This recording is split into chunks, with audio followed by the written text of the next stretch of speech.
Okay, so this has been a highly requested video by many of you asking me what I am up to now and like how is college going and how I started teaching.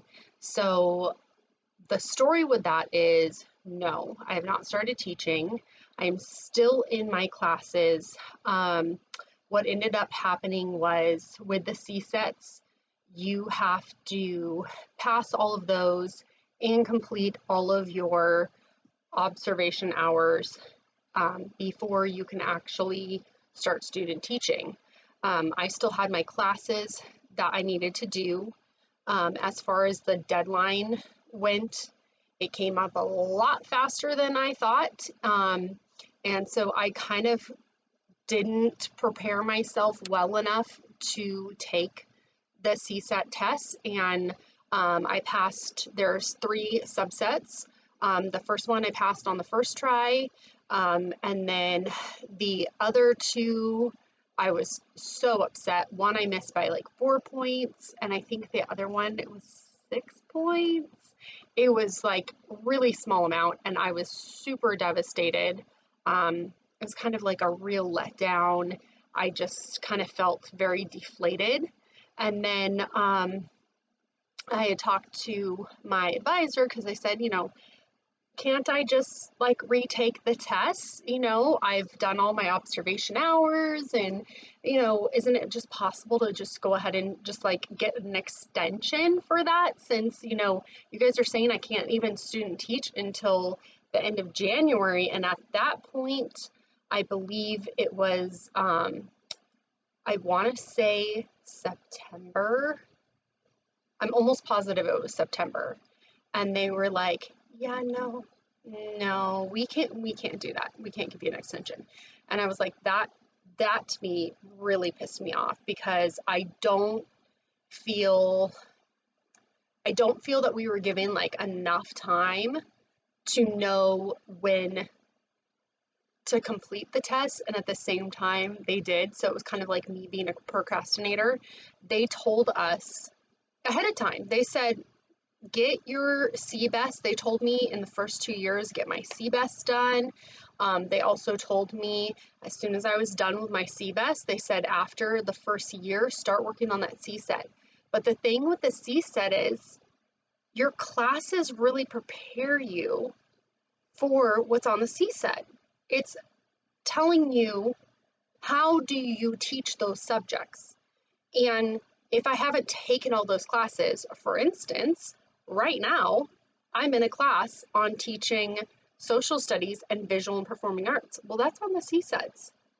How am I supposed to take the CSETs without taking those classes first? So to me, that part is very backwards, but that's the way they do it.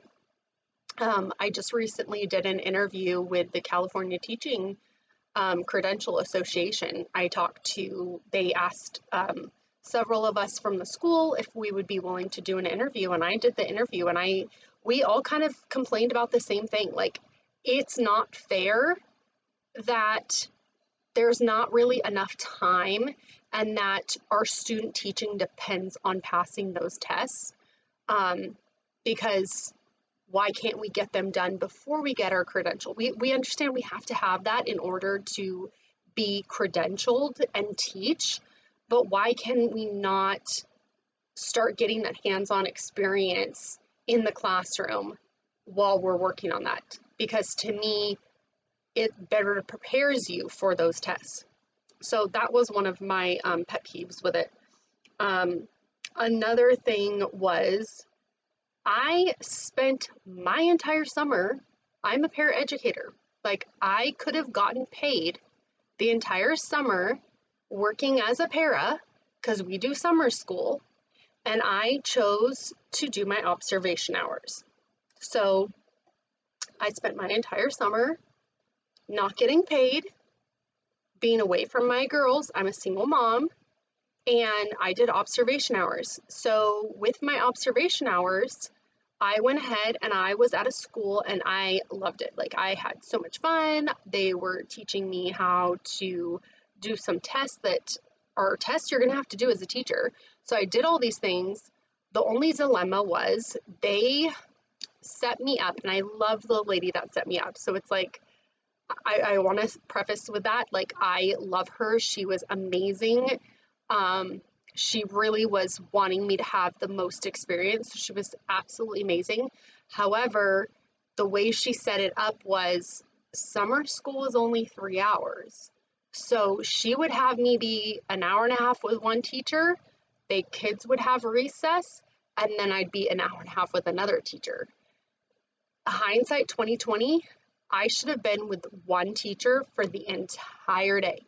I should not have been in one classroom for 1.5 hours and then one classroom for the other 1.5 hours, because the way that kind of screwed me was they are telling me that my observation hours, I don't have enough details.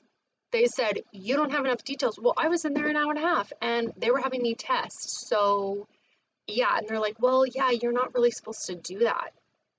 I'm sorry, getting hands-on experience, testing, doing tests that I'm gonna have to do as a teacher, you're telling me that that's not okay and I have to redo my hours.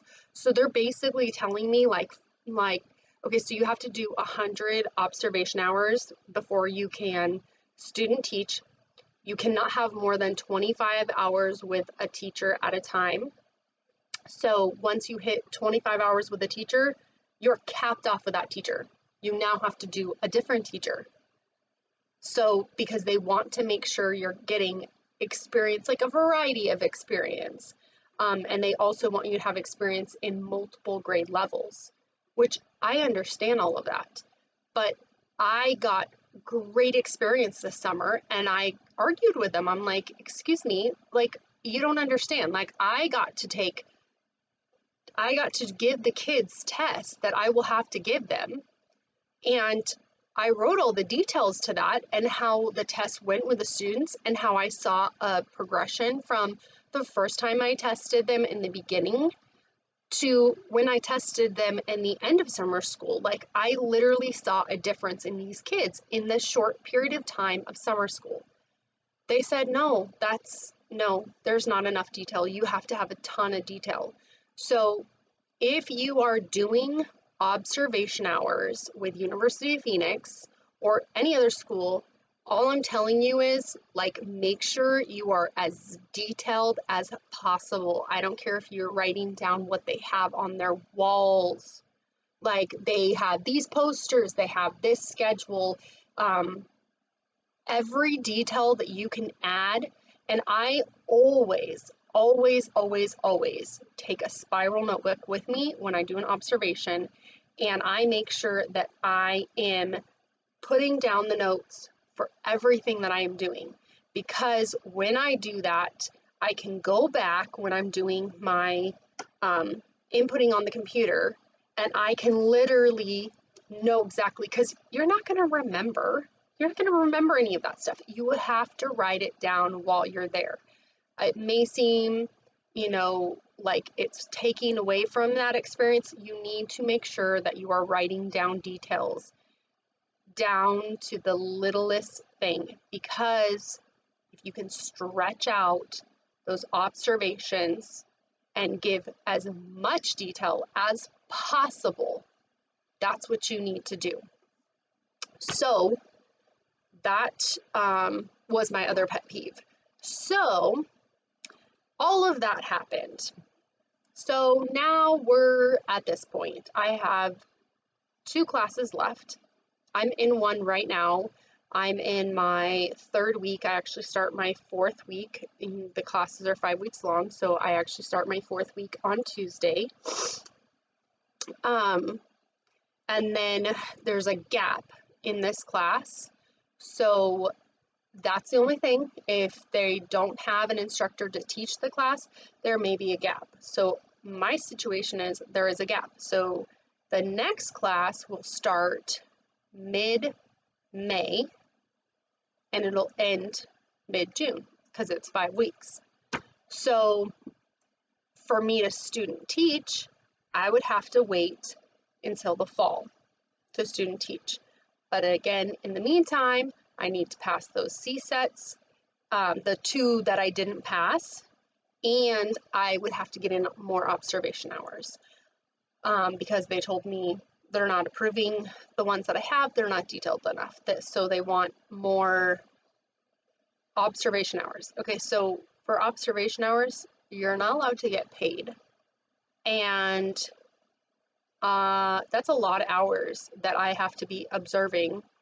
And it has to be with teachers that I haven't already observed with, because you cap out again at the 25 hours. So I am really at the point, honestly, I'm going to be 100% honest. Like, I'm so fed up with the whole situation. And there's other things that have gone on, laws that have changed. The amount of special ed students that are now in general ed classrooms is ridiculous. Like, beyond ridiculous. Like, I cannot say enough, like, how much it has affected me this school year. Being pulled as a para, I work with severe special needs autistic students, and I absolutely love my students. So I want that to be said first and foremost. I love those kids 100%. I love those kids. But those kids do not belong in a general ed setting. Now, is there some that can absolutely handle it? Yes. Yes, there is. There are some, they're like so brilliant. You're just like, you don't belong in here. You're being dragged down being in the special ed classroom. You need to be in a general ed class because you're kind of like just running this classroom right now. That is a different situation. I am talking students that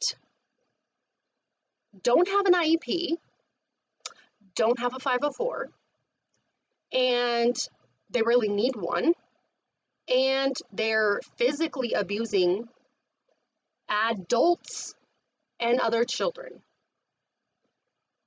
These students are in the gen ed classrooms, and I'm seeing it in more and more classrooms. And I've noticed it the past couple years, but this year especially, it has been so bad to the point that I'm like, that dream when I was a little girl, that dream of becoming a teacher and teaching kids, it doesn't match up. It's not the same anymore. So I have changed my heart. I've changed my mind. I've changed my dreams. I am finishing my last 2 classes because I worked my butt off for this bachelor's. And then when I am done, I will be putting in for an appeal, and the appeal will be for medical reasons because I suffer from severe depression and anxiety, and I know myself, I cannot handle. Right now I'm on a leave of absence from work, and I've been on it since October. October 21st, I've been off work. It is now February 9th, and I have not been back to work. My doctor, every time I've gone in, I have to see her once a month, and I actually see her on Monday. We'll see what she says tomorrow, but she has not let me go back to work. She said, you are way too stressed out. Your anxiety level is through the roof. She's like, nope, can't go back to work yet. So we'll see what she says, but it makes me sad. Like, honestly, it makes me sad. But at the same time, I'm at peace with the fact that I no longer want to teach. And I feel like God has allowed me to fulfill my dream so many ways, because I've worked in the classrooms. I have gotten to work with amazing kids. I've taught resource to intervention. So I've taught RTI for kids. I taught kindergartners. I had my own classroom. I had up to 14 kids at a time. and I got to do the lessons and I loved it. That was like, honestly, that was my favorite. That was my favorite thing that I did, but it didn't pay the bills. Like, I worked as an instructional assistant in my best friend's classroom. That was like, you can't get better than that, okay? So I did that and taught their resource intervention. So it was only 3.25 hours. That doesn't pay the bills. Like, my paychecks were crap. Like, I think they were like, I think sometimes my paychecks were like 130, maybe up to 300, but I really don't think so. Like, they were really little, like really little. I was barely surviving on that. So, yeah, for me, it is no longer my dream, and it's no longer what I want to do. And I know that's going to disappoint a lot of you. And I know a lot of you are going to have a lot to say about that, and I understand. And a lot of you are going to say, like, why are you giving up on your dream? Like, that was your dream, girl. But the thing is, like, dreams change. They do. They honestly do. And I have to do what's best for me and for my daughters. I'm a single mom of 3 girls, and I have to do what's best for them. It has gotten so bad that I pulled all three. All 3 of my daughters are homeschooled now. Like, they're not in public school at all. Like, that's how much this whole thing has affected me with the way the classrooms have changed. Like, my daughters were not happy at school. My oldest was a totally different situation because she goes to a school that an incident happened at, that a lot of people know about, and I'm not going to talk about it. But she's at the homeschool program for a different reason. But they all go to Gorman Learning Center. They get to go twice a week. They get to learn there. They get to take all sorts of classes that they wouldn't get to take at public school. They get funding, and they get to take, if I want them to take horseback riding or whatever, they get to take all that. So this isn't to like sell you on homeschool programs or anything like that. I'm just telling you what works best for my situation, for my daughters and myself. And like I said, I am going to continue my next 2 classes.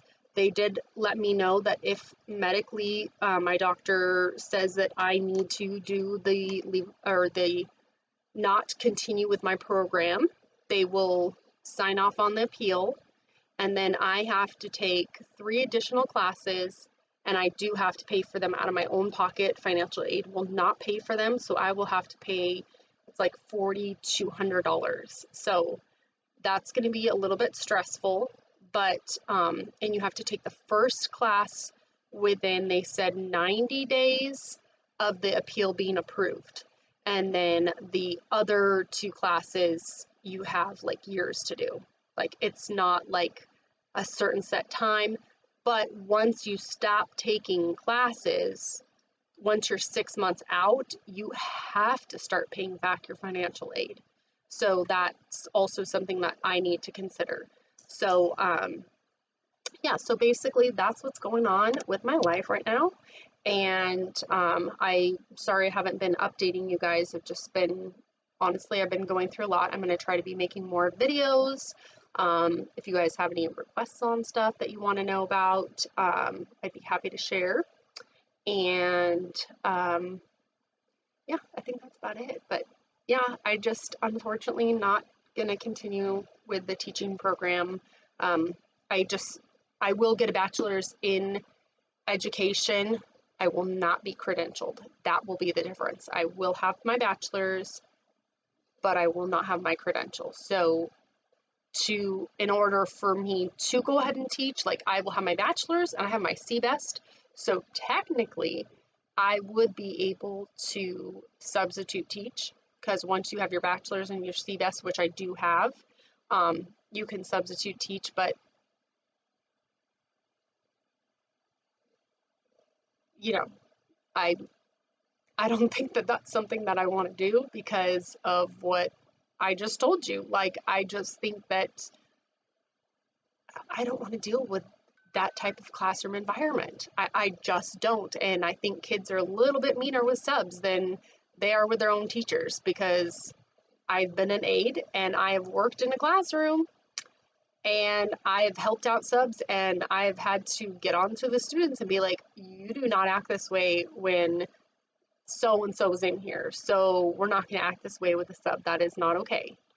And I've had to have them apologize. So I just know myself and I don't think I could handle the stress of it or anything. So um, life changes, things change, and you just kind of got to go with the flow. But that doesn't mean that anybody should give up on their dreams. But if your dreams change, do not feel like you're a failure because you're not a failure. It just means your dreams change, and that is okay. But just know what your new dream is. And that is something I am trying to figure out what my new dream is. I kind of want to start my own business. So that's kind of in my thoughts right now, like trying to figure out my own business. I would love to stay at home with my kids. Um, I would love to be able to just be here for my girls and be making the money that way. So anybody got any ideas, let me know, because that's something that I would love to just be able to be at home for my girls and do that. So, but anyways, if you have any other questions that I didn't answer, because I know I've had a lot of comments and I'm sorry if I haven't responded to everybody, um, just comment below and I will go ahead and try to answer your questions or make another video to answer any questions you have. Hope you guys have a wonderful day and look forward to seeing you again. Have a great one. Bye.